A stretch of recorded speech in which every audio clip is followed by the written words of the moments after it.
This book was written for people who feel stuck. Not because they're lazy or unmotivated, but because something inside keeps pulling them back.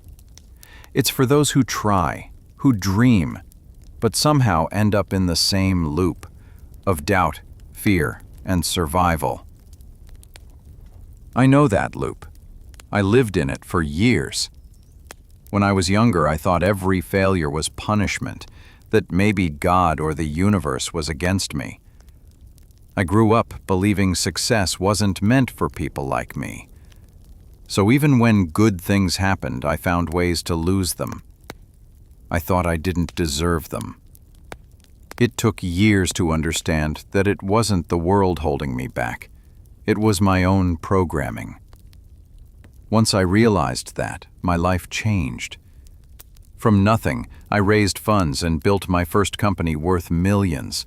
Not because I was lucky, but because I finally understood how belief shapes everything we see, do, and attract. This book isn't about wishful thinking or magic. It's about psychology, awareness, and energy. How your thoughts, focus, and emotions guide your results. You'll hear real stories, real research, and real lessons that can help you see your own life differently. And even if you've heard some of these ideas before, I encourage you to listen with fresh ears. Sometimes we don't need new knowledge. We need stronger reminders. Repetition doesn't make you weaker, it makes you certain. Every time you revisit a truth, it settles deeper and begins to work from within. Listening to this book may help you start something new, but listening again, later, will help you remember. Because with every chapter, you're not learning how to become someone else. You're remembering the person you were always meant to be. So take a breath. Let's begin this journey. One thought, one belief, one transformation at a time. Chapter 1. The Power of Focus. Most people never realize how powerful focus really is. We like to think success depends on luck, talent, or timing, but focus is the quiet force that shapes all of it. Whatever your mind stares at long enough begins to grow roots in your reality. Think about your phone feed. You watch one video about travel, and suddenly the algorithm floods you with beaches, airports, and people living your dream life. Your brain works the same way. It filters millions of things every second, and only shows you what you've trained it to care about. Scientists call this the reticular activating system. It's like the bouncer of your mind, letting in only what feels important. The problem is, most people never tell it what to look for. If you constantly worry about problems, your brain shows you more problems. If you start looking for opportunities, you'll begin seeing possibilities that were invisible yesterday. Henry Ford proved this. When his engineers told him the V8 engine was impossible, he said, "Build it anyway." They failed again and again for a year, but Ford never changed the focus. When you stay locked on a goal, your mind keeps searching for doors until one opens. I learned this lesson the hard way. Years ago, I was drowning in debt. Every morning, my first thought was how much I owed and how far behind I was. My focus was survival. I wasn't building anything new. I was just trying not to sink. Then one day I asked myself a question that changed everything. What if I used the same energy I spend worrying to build something bigger? So I stopped counting debt and started counting ideas. I began asking, how can I earn more instead of how can I pay less? Within months, the ideas came faster. I met people who helped me, opportunities that had been there all along. The difference wasn't the economy, it was my focus. That's how I built my first company. From nothing, I raised funds and grew it into a business valued at $4.4 million.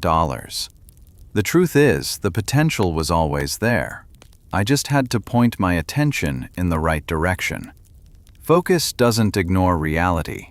It directs energy.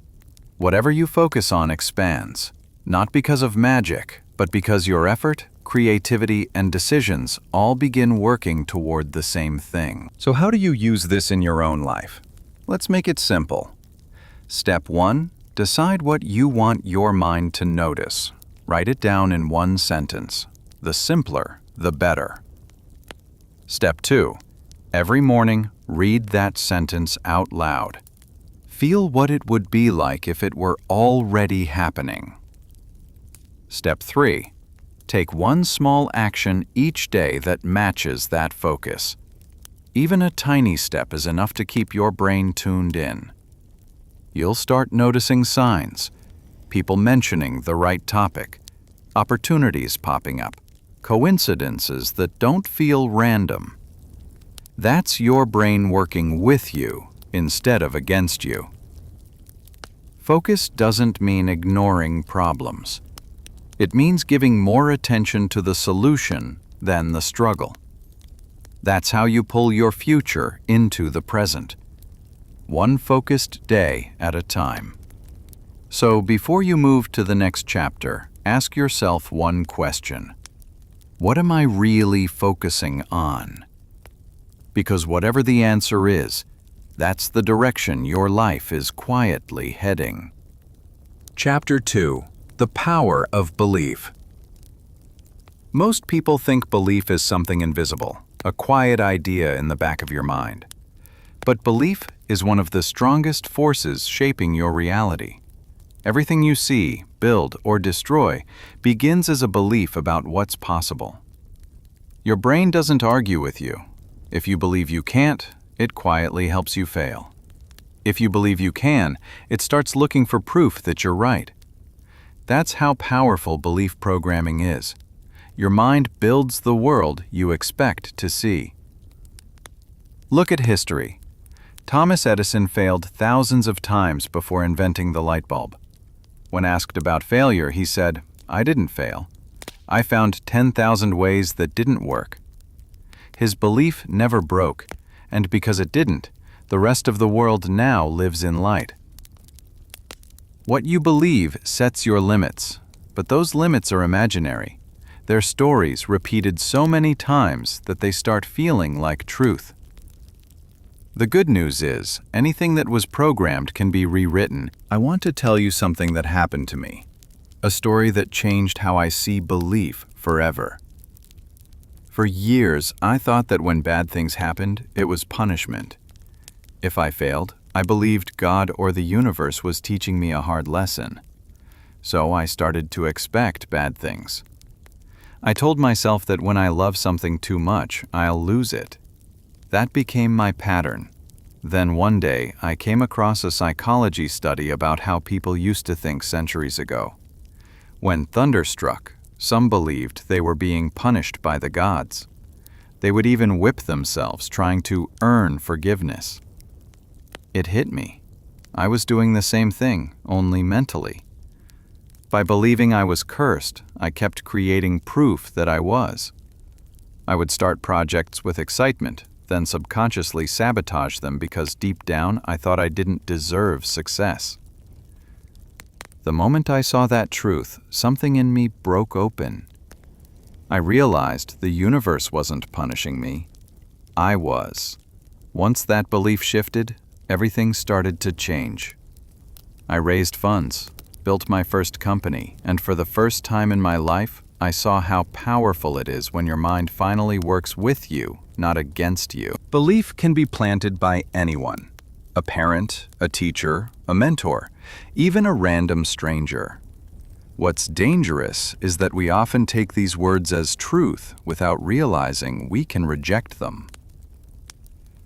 I remember a man who once visited a psychic. She told him, "You'll marry a woman older than you." He believed it completely. Later, he met someone older and immediately thought, "She's the one." Even when things went wrong, he stayed, because he believed destiny had chosen her. The psychic wasn't right. He made it right by believing it. The same happens when parents say, "You're lazy," or "You'll never succeed." The child starts believing that story and then lives it, proving it true again and again. That's not fate, that's programming.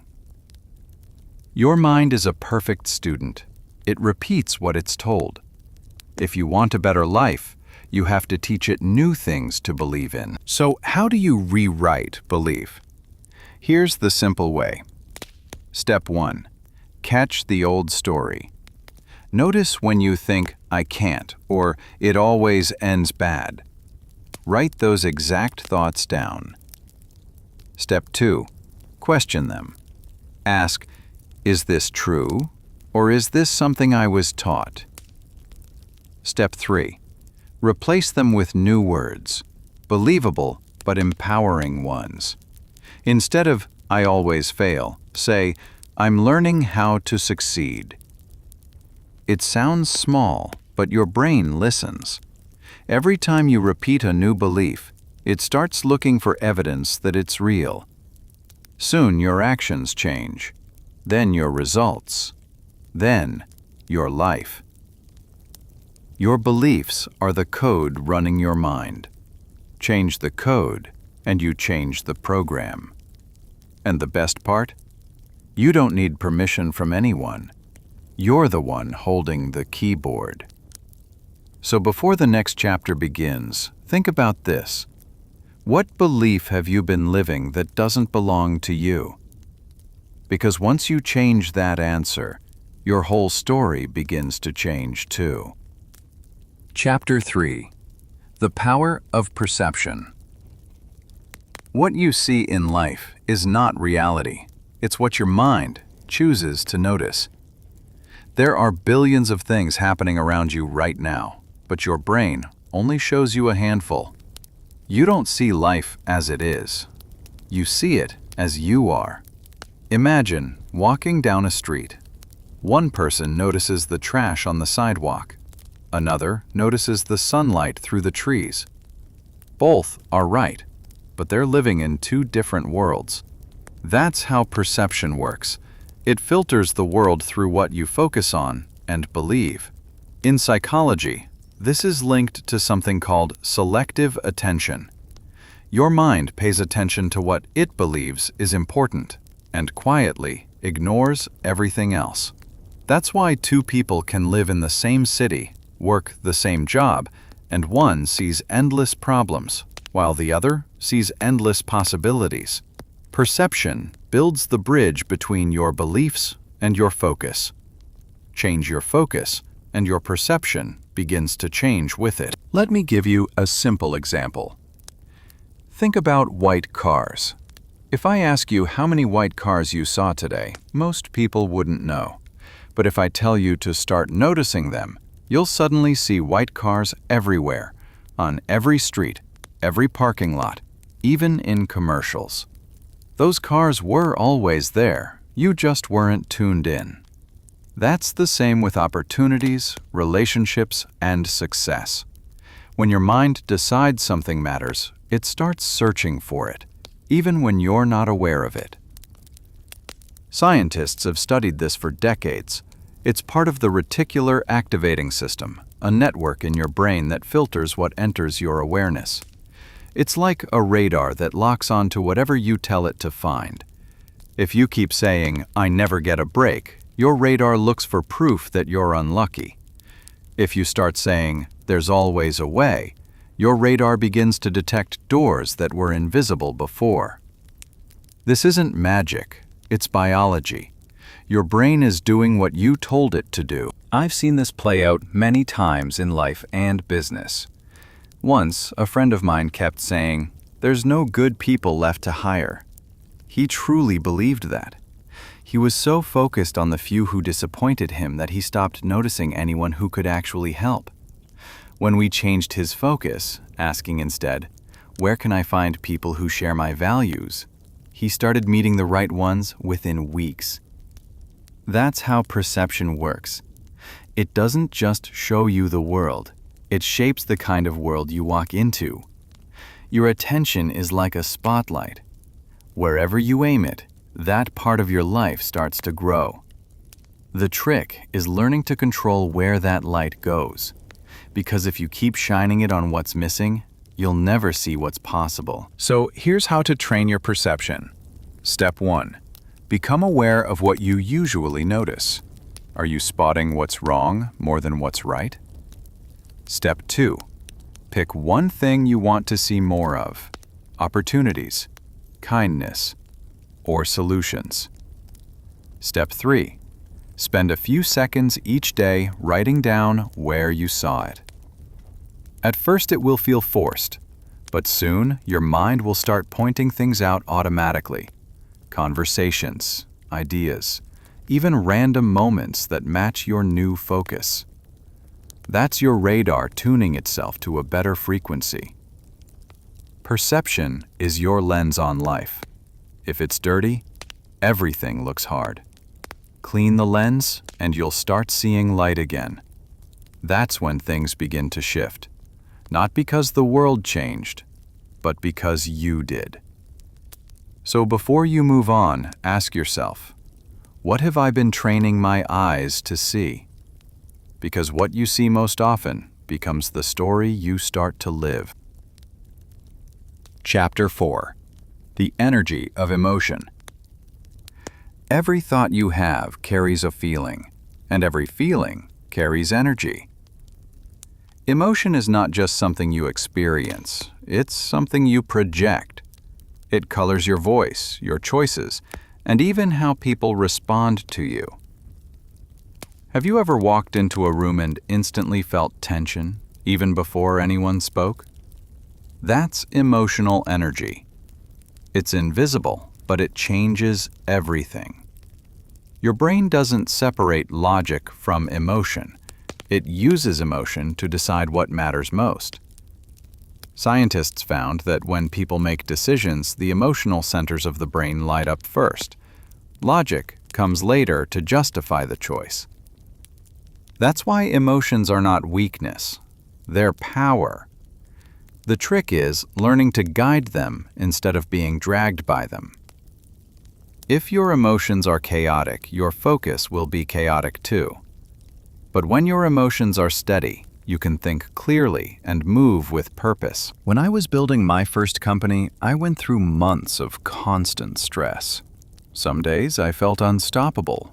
Other days I couldn't even open my laptop. Then I realized something. My results didn't depend on how smart I was, but on how I felt when I worked. On the days I felt grateful or excited, ideas came naturally. Deals flowed. People responded. But when I worked from fear of losing, fear of failure, everything felt like pushing a wall. It wasn't that the world changed, my energy did. That's when I learned that emotion is the fuel of creation. You can't build a positive life while feeding it with negative emotion. Your mind listens to your emotional state like a radio signal. If you send out fear, it keeps tuning into fear. If you send out confidence, it finds ways to prove you right. That's why the most successful people protect their emotional energy as much as their time. So how do you manage your emotional energy? Step 1. Become aware. Notice how your body feels before you make decisions. If you feel tight, anxious, or angry, pause. Don't act from that place. Step 2. Reset your state. Take a walk. Breathe. Listen to music or talk to someone you trust. You can't force emotion, but you can change the environment that shapes it. Step 3. Choose what to feel grateful for. Gratitude is the fastest emotional shift there is. Even in chaos, find one small thing that's good. Your health, a friend, or just the fact that you're still trying. It tells your brain, I'm safe now, and your whole system begins to calm. Step 4. Move your body. Emotion literally means energy in motion. When you move, you release trapped energy and make space for better feelings to flow. Here's what I want you to remember. Your emotions don't just happen to you. You train them every day, through what you focus on, who you spend time with, and what stories you repeat in your mind. You can't always control what happens, but you can control what energy you bring to it. Think of emotion like water. It can destroy or it can nourish, depending on how you direct it. If you pour it into fear, it floods you.